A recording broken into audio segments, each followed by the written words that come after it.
আসসালামু আলাইকুম। প্রিয় দর্শক, অন্য মঞ্চের আলোচনায় আপনাদের সকলকে আমন্ত্রণ জানাচ্ছি। আসসালামু আলাইকুম। আওয়ামী লীগ সভাপতি সাবেক প্রধানমন্ত্রী শেখ হাসিনা যখন ঘোষণা দিলেন যে তিনি মাথা উঁচু করে বাংলাদেশে ফিরবেন, তখন থেকেই বাংলাদেশে অনেকের ঘুম হারাম হয়েছে। আমি এর আগে অনেকবার বলেছি, আবারও বলি, বিএনপির ঘুম হারাম হওয়ার তো একটা সুযোগ নেই।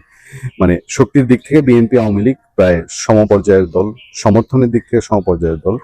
ঘুম হারাম হয়েছে সেই তথাকথিত জুলাই যোদ্ধাদের, তাদের মাথার ঘাম পায়ের ঘাম এক হয়েছে। এখন শেখ হাসিনা যে ঘোষণা দিলেন, এই ঘোষণার পরে এই তথাকথিত জুলাই যোদ্ধারা, আমি নিশ্চিত যারা বিভিন্ন দিকে ছুটছে, ভাই কি হচ্ছে রাজনীতি, কি হচ্ছে, যে শেখ হাসিনা বারবার বলছে সে চলে আসবে, এই বছর চলে আসবে, আসলে কাহিনী কি, মনে মনে আবার একটু বোধহয় সন্তুষ্টি প্রকাশ করে, আর আসবে কবে। আমি দেখলাম কিছু তাদের ঘটনার কিছু সোশ্যাল মিডিয়া কন্টেন্টেও যে কচু আসবে শেখ হাসিনা। কিন্তু শেখ হাসিনা যখন মাথা উঁচু করে ফিরবেন বলেছেন, তখনই আমরা এর পেছনে ছুটেছি। বা বাংলাদেশে এবং ভারতে যারা খ্যাতিমান বিশ্লেষক, তাদের কাছে প্রশ্ন করেছি যে আসলে ঘটনাটা কি, শেখ হাসিনা ফিরবেন, এরকম কি সম্ভব, বাস্তবতার সঙ্গে যায়? আমরা যে উত্তরগুলো পেয়েছি, উত্তরগুলো হচ্ছে দুই তিনটা দিক। একটা হলো তার না ফেরার আর কোনো পথ নাই। তিনি যদি এই সময়ে, বিশেষ করে তার বয়স, তিনি যদি এই সময়ে তার ইচ্ছার বাইরে, তিনি যে ইন্ডিয়াতে আছেন এটা তো তার ইচ্ছার বাইরে থেকে তিনি জীবন অবসান করেন, তাহলে রাজনৈতিকভাবে তারও যেরকম সর্বনাশ হয়, তার দল আওয়ামী লীগের সর্বনাশটা হয় আরো বেশি। এর বাইরে জাতীয় আন্তর্জাতিক প্রেক্ষাপট, আওয়ামী লীগকে রাজনীতি করতে দেওয়ার প্রেশার এবং বিএনপির বাংলাদেশের বাস্তবতা অনুধাবন, এবং সেই অনুধাবন সাপেক্ষে কোনো যদি একটা সমঝোতা হয়ে থাকে, কোনো যদি একটা বোঝাপড়া হয়ে থাকে, তাহলেও সেটা উড়িয়ে দেবার নয়। এবার প্রশ্ন উঠতে পারে, শেখ হাসিনা ফিরলে কি পরিস্থিতি হবে? সত্যিকার অর্থে শেখ হাসিনা ফিরলে বাংলাদেশে একটা একটা পরিস্থিতি, এমন পরিস্থিতি হবে যে পরিস্থিতিটা আসলে ট্যাকেল দেওয়া দুদিক থেকেই খুব টাফ হয়ে যেতে পারে। শেখ হাসিনার সমর্থক আছে যারা এই দুই দলের, আওয়ামী লীগ এবং বিএনপিতে, শেখ হাসিনা এবং বেগম খালেদা জিয়া দুইজনের জন্য জীবন দিয়ে দিতে পারে, এরকম লক্ষ লক্ষ সমর্থক আছে। এবং তারা কোনো না কোনোভাবে বের হওয়ার চেষ্টা করবে, এবং স্বাভাবিকভাবেই যদি বিএনপি এটাকে চ্যালেঞ্জ হিসাবে নেয়, তাহলে বিএনপি তার সর্বশক্তি দিয়ে প্রতিরোধ করবে, যেমন 23 জুন আওয়ামী লীগের প্রতিষ্ঠাবার্ষিকীতে প্রতিরোধের চেষ্টা করেছে। সেই সময় আমাদের সামনে যে খবরটা, এই খবরটা আমরা একটু শেয়ার করতে চাই আপনাদের সাথে, তারপর বাদ বাকি আলোচনা। ততক্ষণ পর্যন্ত আমাদের সাথে থাকুন। যারা এখন আমাদের চ্যানেল সাবস্ক্রাইব করেননি, তাদেরকে সাবস্ক্রাইব করার জন্য অনুরোধ করছি। লাইক দিন, কমেন্টে আপনার মতামত জানিয়ে পাশে থাকুন। এবছরেই আমি দেশে ফিরবো শেখ হাসিনা, বাংলাদেশেরও সমস্ত পত্রপত্রিকা এই খবরটি লুফে নিয়েছে এবং যথাযথ গুরুত্বের সাথে প্রকাশ করেছে। দীর্ঘ প্রায় 2 বছর দেশের বাইরে থাকা বাংলাদেশের ক্ষমতাচ্যুত প্রধানমন্ত্রী ও আওয়ামী লীগ সভাপতি শেখ হাসিনা ঘোষণা দিয়েছেন, সব ধরনের রাজনৈতিক প্রতিকূলতা, ষড়যন্ত্র ও আইনি বাধা উপেক্ষা করে তিনি চলতি বছরই দেশে ফিরবেন। ভারতের সংবাদ মাধ্যম এনডিটিভিকে দেওয়া এক বিশেষ ইমেল সাক্ষাৎকারে তিনি এই দৃঢ় প্রত্যয় ব্যক্ত করেন। নির্বাসিত জীবনে থাকা শেখ হাসিনা স্পষ্ট করেছেন, দেশে ফেরা তার ব্যক্তিগত কোনো উচ্চাকাঙ্ক্ষা নয়, বরং এটি বাংলাদেশের জনগণের রাজনৈতিক অধিকার, গণতন্ত্র, আইনের শাসন এবং মুক্তিযুদ্ধের চেতনা পুনঃপ্রতিষ্ঠার সঙ্গে সরাসরি জড়িত। তিনি বলেন, আমি ক্ষমতার জন্য রাজনীতি করি না, জাতির পিতা বঙ্গবন্ধু শেখ মুজিবুর রহমানের স্বপ্নের সোনার বাংলা গড়ে তোলার লক্ষ্যেই আমার এই সংগ্রাম। তিনি মৃত্যুকে ভয় পান না জানিয়ে বলেন, 1975 সালের ট্র্যাজেডি এবং 21 আগস্ট গ্রেন হামলার মতো কঠিন সময় পার করেছেন, প্রতিবারই জনগণের পাশে দাঁড়িয়েছেন এবং এবারও সব বাধা অতিক্রম করে তিনি তার মাতৃভূমিতে ফিরে আসবেন। দলটির উপর নিষেধাজ্ঞা এবং বর্তমান রাজনৈতিক পরিস্থিতি নিয়ে শেখ হাসিনা বলেন, আওয়ামী লীগ কোনো কাগজের সংগঠন নয়, এটি বাংলার মাটি ও মানুষের ইতিহাস এবং জাতীয় পরিচয়ের সঙ্গে গভীরভাবে মিশে আছে। ৭৭ বছরের ইতিহাসে দলটি বারবার কঠিন সময়ের মুখোমুখি হয়েছে, কিন্তু প্রতিবারই জনগণের শক্তিতে ঘুরে দাঁড়িয়েছে। তিনি অভিযোগ করেন, কিছু বাংলাদেশ বিরোধী শক্তি ষড়যন্ত্রের মাধ্যমে জনগণের একটি অংশকে বিভ্রান্ত করে ক্ষমতা পরিবর্তন করেছে, কিন্তু মানুষের হৃদয় থেকে আওয়ামী লীগকে মুছে ফেলা সম্ভব হয়নি। দলের উপর আরোপিত নিষেধাজ্ঞা ও হাজারো মামলা প্রসঙ্গে তিনি বলেন, আওয়ামী লীগের রাজনৈতিক পুনরুত্থান কোনো সরকারের দয়ার উপর নির্ভর করে না। তিনি দাবি করেন, দেশের বিভিন্ন প্রান্তে সাধারণ মানুষ স্বতঃস্ফূর্তভাবে দলটির সমর্থনে মিছিল করছেন, যা আওয়ামী লীগের পুনর্জাগরণের স্পষ্ট লক্ষণ। শেখ হাসিনা উদ্বেগ প্রকাশ করে বলেন, 5 আগস্টের পর বাংলাদেশের মূল ভিত্তি জাতীয়তাবাদ, গণতন্ত্র ও ধর্মনিরপেক্ষতার উপর আঘাত হানা হয়েছে। তিনি অভিযোগ করেন, মুক্তিযুদ্ধের স্মৃতিচিহ্ন ধ্বংস, জয় বাংলা স্লোগান নিষিদ্ধ এবং সংখ্যালঘু ও সাংস্কৃতিক প্রতিষ্ঠানের উপর হামলা বাংলাদেশকে একটি ব্যর্থ রাষ্ট্রে পরিণত করার অপচেষ্টার অংশ। বিএনপি বা অন্য কোনো শক্তির সঙ্গে গোপন সমঝোতার গুঞ্জনকে সম্পূর্ণ নাকচ করে দিয়েছেন শেখ হাসিনা। তিনি বলেন, আওয়ামী লীগ কারো রাজনৈতিক দয়া চায় না, গণতন্ত্র জনগণের ভোটাধিকার কোনো গোপন দর কষাকষির বিষয় না, এগুলো সাংবিধানিক অধিকার। এই জায়গাটা আমার হাসার একটা ছোট্ট কারণ, কাউকে তাচ্ছিল্য করা না। ছোট কারণ হচ্ছে, রাজনীতিতে গোপন বা পর্দার আড়ালে যদি কোনো সমঝোতা বা কোনো আলাপ হয়, কোন বিশেষ কোনো সিদ্ধান্ত হয়, তাহলে এটা সাধারণত বাংলাদেশে কোনো রাজনীতিবিদ এটা স্বীকার করেন না। ভারতে অবস্থান করলেও তার মন পড়ে আছে বাংলাদেশে। তিনি জানান, বাবার সমাধি এবং প্রিয় দেশবাসীর কথা ভেবে তিনি প্রতি মুহূর্তে অস্থিরতা পার করেন। তিনি বলেন, আমি শেষ দিন পর্যন্ত সংগ্রাম চালিয়ে যাব। আমি দৃঢ়ভাবে বিশ্বাস করি জনগণ আবারও গণতন্ত্র ফিরে পাবে এবং আওয়ামী লীগের জনগণের শক্তিকেই ঘুরে দাঁড়াবে। আপনারা খেয়াল করে দেখবেন যে শেখ হাসিনার যতগুলো বক্তব্য এর মধ্যে মিডিয়া এসছে, বাংলাদেশ এবং ভারতের, কোন বক্তব্যেই তার বিরোধীরা, বাংলাদেশের ভেতরে যারা আছে, এটা বিএনপি বলেন, এনসি বলেন, জামাত বলেন, তারা যে বলে যে শেখ হাসিনা আওয়ামী লীগের কোনো অনুশোচনা নেই, তারা ক্ষমা চায় না, এই নিদর্শনটা আওয়ামী লীগের মধ্যে দেখা যায় না। এবং আমাদের ধারণা যে এইটা না দেখা যাওয়ার কারণটা হলো যে আওয়ামী লীগ যতদিন পর্যন্ত দেশের ভেতরে স্বাভাবিক রাজনীতি করতে না পারবে, ততদিন পর্যন্ত তারা এই ধরনের কিছু করে খাটো হওয়ার মতন সিদ্ধান্ত নিবে না। তারা যদি দেশের স্বাভাবিক রাজনীতি করতে পারে, তাহলে নিশ্চিতভাবে এই দলটা কখনো না কখনো সরি বলবে, কারণ তাদের বহু ভুল ত্রুটি ছিল, তাদের শাসন আমলে বহু ভুল ত্রুটি ছিল, তাদের শাসন আমলেও বিরোধী দলের প্রতি দমন পীড়নের অবস্থান ছিল। কিন্তু এখন যে অবস্থান, আমি জানি না আমার কাছে শেখ হাসিনা ফিরবেন কি ফিরবেন না। হ্যাঁ, এটা বাংলাদেশে আওয়ামী লীগ যারা করে তাদের কাছে খুবই গুরুত্বপূর্ণ যে শেখ হাসিনা বিহীন আওয়ামী লীগ তারা এখন কল্পনা করতে পারে না।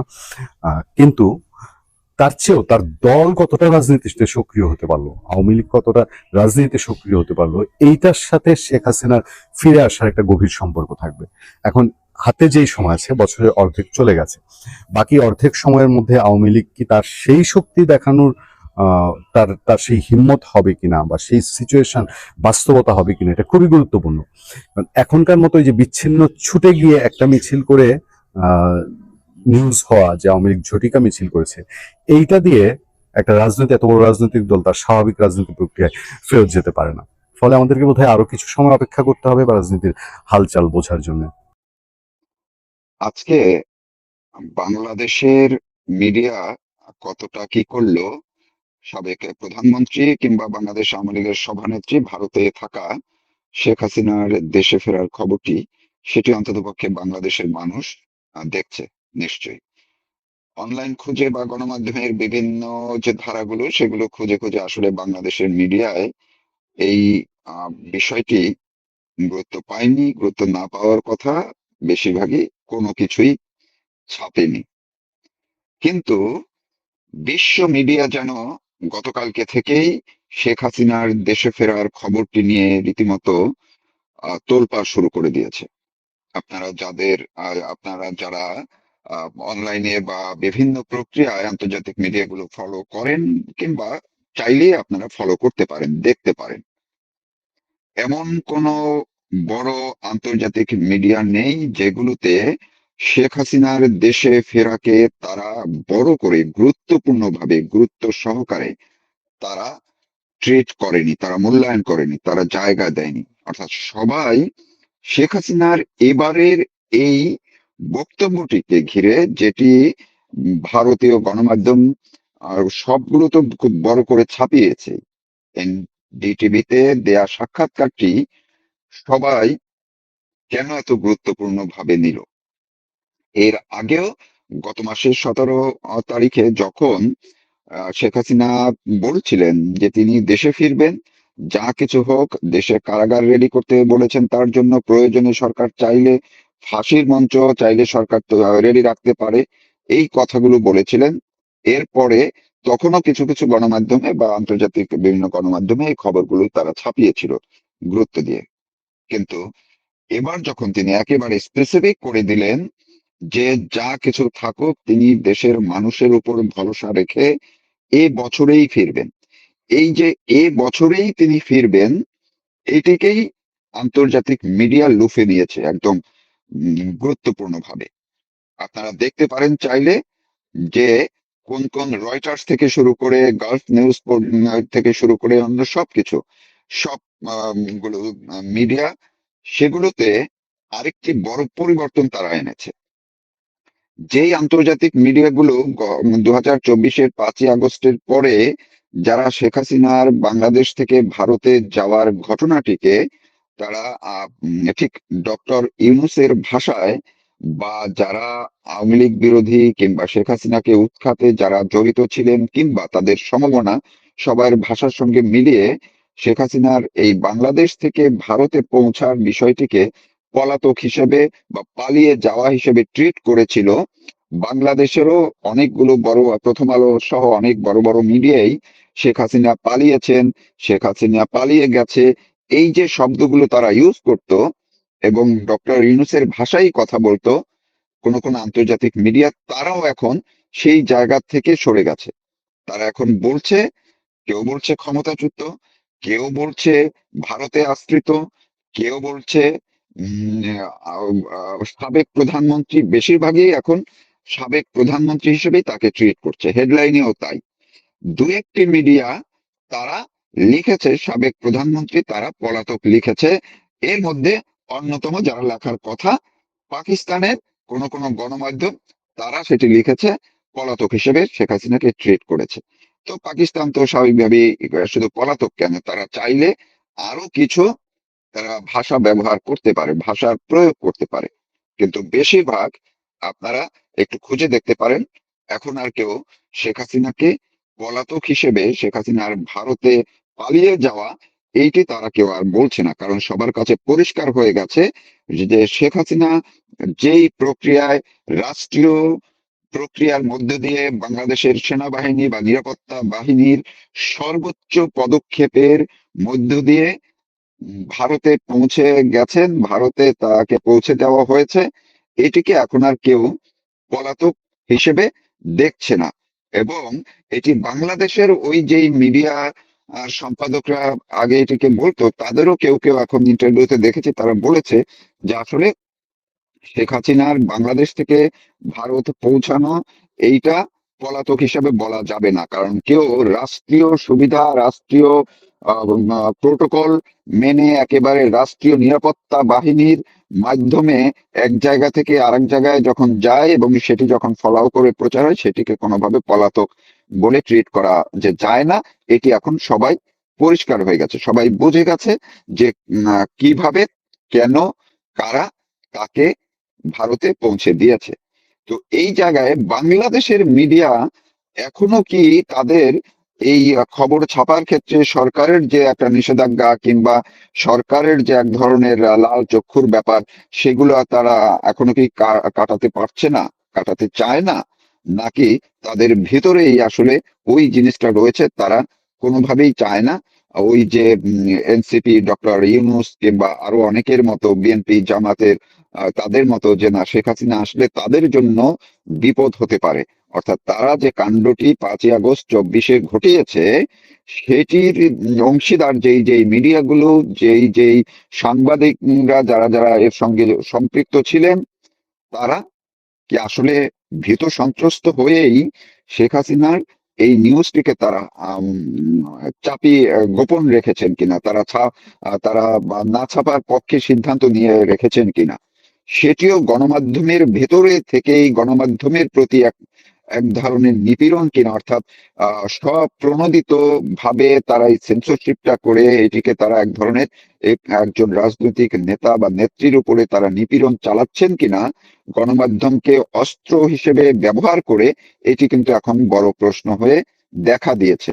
কারণ আন্তর্জাতিক মিডিয়া তারা কিন্তু ওই চর্চাটিও তারা দেখিয়ে দিয়েছে এবং বাংলাদেশের মিডিয়াকে রীতিমতো একটা ধাক্কা দিয়েছে আজকে, গতকালকে এবং আজকে, যে তারা যেটি করছে শেখ হাসিনার সঙ্গে, সেটি ওই ডক্টর ইউনূসের মতোই এই মিডিয়াও এখন অন্যায় করছে।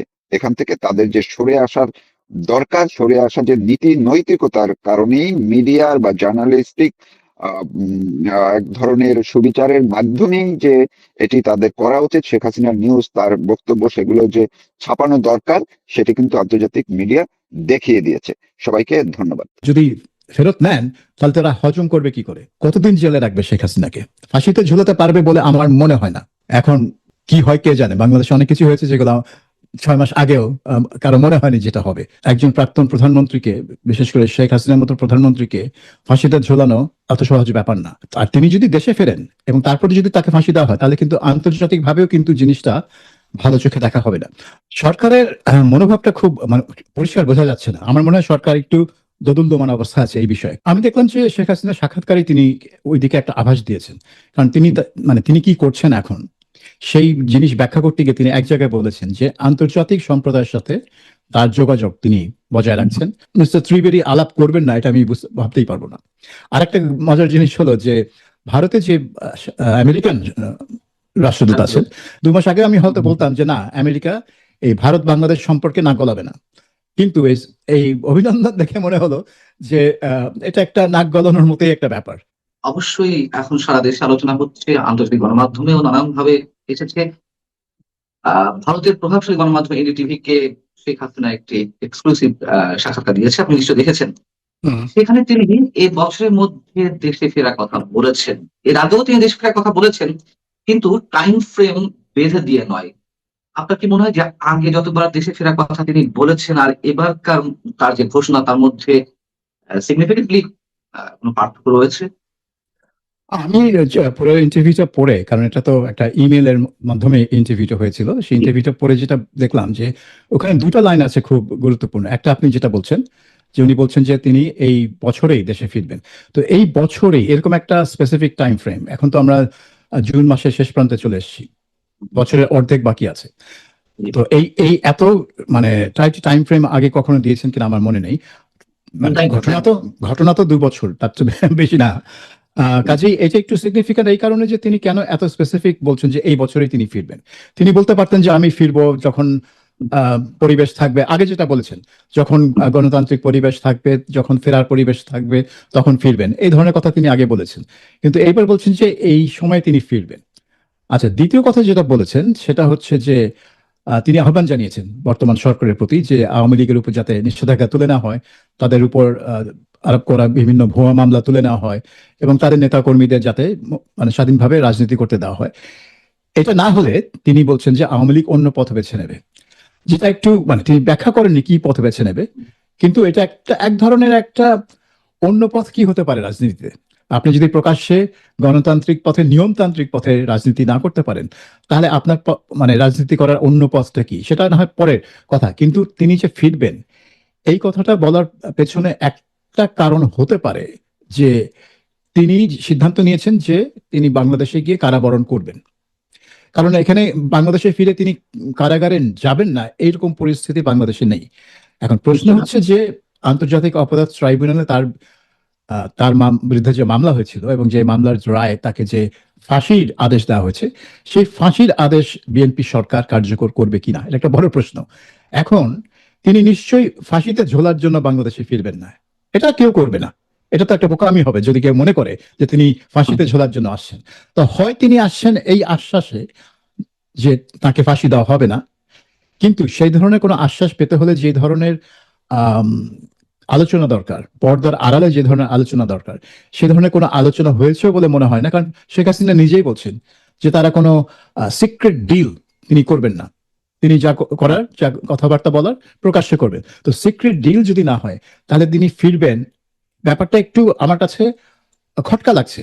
যে তিনি কি সিদ্ধান্ত নিয়েছেন যে কিছু একটা হবে, আইনগত প্রক্রিয়ার মধ্যে দিয়ে তিনি ফাঁসি থেকে রেহাই পাবেন, কিন্তু তিনি কি আবার তার সারা জীবনকে তিনি জেলে থাকতেও প্রস্তুত? অনেকগুলো ব্যাপার আছে, কিন্তু সবকিছু দেখে মনে হচ্ছে যে সবকিছু যদি আপনি মানে চিন্তা ভাবনা করেন আর তার এই কথা যে আমি এই বছরই দেশে ফিরবো, সে দুটো মেলান, তাহলে মনে হচ্ছে যে তিনি সিদ্ধান্ত নিয়েছেন যে এই মুহূর্তে তাকে দেশে ফিরতেই হবে, এই বছরের মধ্যেই তাকে দেশে ফিরতেই হবে এবং তিনি সেটা করতে চান। সো ওই দিক থেকে আমি মনে করবো যে এটা সিগনিফিক্যান্ট যে তিনি একটা সিদ্ধান্ত নিয়েছেন। আপনি বলছেন যে সিক্রেট ডিল হয়েছে কিনা গভর্নমেন্টের সঙ্গে, তেমন কোনো লক্ষণ আপনি দেখতে পাচ্ছেন না, যেহেতু তিনি নিজেই বলেছেন, একেবারে উড়িয়ে দিয়েছেন যে এই ধরনের কোনো সম্ভাবনা নেই, কোনো ধরনের হিডেন এগ্রিমেন্ট বা এই টাইপের কিছু নেই। তবে ইন্টারন্যাশনাল কোনো কানেকশন তিনি তৈরি করেছেন কিনা, আওয়ামী লীগের ফিরে আসা বা তার ফিরে আসা বা রাজনীতি পুনর্বাসিত হওয়া, এটির কোনো ধরনের, যেহেতু হয়তো সরকারের সাথে কোনো ডিল করেনি, কিন্তু বিহাইন্ড দ্য স্ক্রিন আন্তর্জাতিক নানান ধরনের সংযোগ এখানে থাকতে পারে কিনা, যুক্তরাষ্ট্র, ভারত, এসবে রাশিয়া।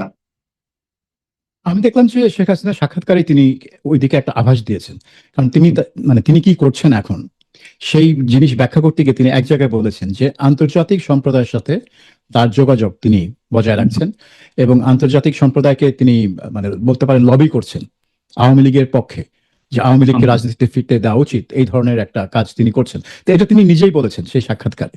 তো আমরা ধরেই নিতে পারি যে বিভিন্ন চ্যানেলে তিনি আন্তর্জাতিক পরিসরে আওয়ামী লীগের পক্ষে লবি করছেন এবং সেই জন্য লন্ডনে একটা আইন ফার্ম ডাউটি স্ট্রিট, যারা বিভিন্ন মানবাধিকার বা এই ধরনের কাজ তারা করে থাকে, তাদেরকে তিনি নিয়োজিত করেছেন। তারাও জাতিসংঘে এবং বিভিন্ন আন্তর্জাতিক সংস্থায় আওয়ামী লীগের বিরুদ্ধে অন্যায় করা হচ্ছে, অবিচার করা হচ্ছে, এই ব্যাখ্যা দিয়ে চিঠি দিচ্ছেন এবং লবি করছে। কাজেই আন্তর্জাতিক পরিসরে যে যোগাযোগ আছে তা নিয়ে কোনো সন্দেহ নেই। এবং এই যে ভারত থেকে একজন রাজনীতিককে হাইকমিশন করে পাঠানো হলো ঢাকায়, হীরালাল ত্রিবেদী, দীনেশ হীরালাল ত্রিবেদী, এবং তাকে খুবই মানে অভূতপূর্ব একটা কাজ, ভারত একজন হাই কমিশনারকে বা অ্যাম্বাসেডারকে মন্ত্রী পদের মর্যাদা দিল, যেটা ভারতে আগে হয় নাই। কাজেই এর বাংলাদেশের যে ভারতে নিযুক্ত হাই কমিশনারের পদটা হঠাৎ করে ভারতের তরফ থেকে খুবই উঁচুতে নিয়ে যাওয়া হয়েছে, এটাকে একটা রাজনৈতিক রূপ দেওয়া হয়েছে এবং তাকে মন্ত্রীর পদ দেওয়া হয়েছে। তার মানে তিনি যখন বাংলাদেশের মন্ত্রীদের সাথে কথা বলবেন, তিনি কিন্তু শুধু হাই কমিশনার হিসেবে কথা বলছেন না, তিনি একটা মন্ত্রী, তিনি একজন মন্ত্রী পদমর্যাদার রাজনীতিক হিসেবে কথা বলছেন। তো এইটার পেছনে একটা কারণ থাকতে পারে যে বাংলাদেশের সাথে সম্পর্ক উন্নয়ন করা ভারত এটার উপর খুব জোর দিচ্ছে এবং সেজন্য তারা মনে করে একটা রাজনৈতিক ব্যক্তিত্ব দরকার। কিন্তু রাজনৈতিক ব্যক্তিত্ব থাকা মানেই হচ্ছে বাংলাদেশের সাথে যে ভারতের রাজনীতি বিষয়ে যেই মতবিরোধ বা বচসা আছে, যার মধ্যে আওয়ামী লীগের ভূমিকা এবং আওয়ামী লীগের অবস্থান ভারতে, বিশেষ করে শেখ হাসিনার অবস্থান ভারতে, সেটা অত্যন্ত গুরুত্বপূর্ণ একটা অংশ। সেই বিষয়ে মিস্টার ত্রিবেদী আলাপ করবেন না, এটা আমি ভাবতেই পারবো না। আর একটা মজার